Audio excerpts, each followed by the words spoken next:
सो मैं आया था भिंडवासा वाइल्ड लाइफ सेंचुरी, लेकिन भाई ये रास्ता तो बहुत ही वाइल्ड है और पूरा एडवेंचर से भरा हुआ है। आप देखोगे पीछे जो रोड आ रही है, ये रोड नहीं है, ये पूरा कच्चा रास्ता है और इतनी ज़्यादा मिट्टी है कि आपकी बाइक अगर है तो वो कहीं पे भी अटक सकती है। तो it's a wild exposure no doubt.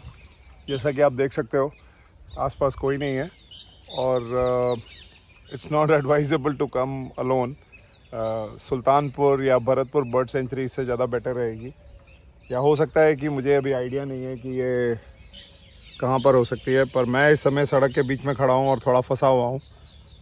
हालांकि मेरे ठीक सामने अगर मैं कैमरे को टिल्ट करके दिखाऊँ तो सामने जो रोड जा रही है ये यहाँ का गेस्ट हाउस लग रहा है,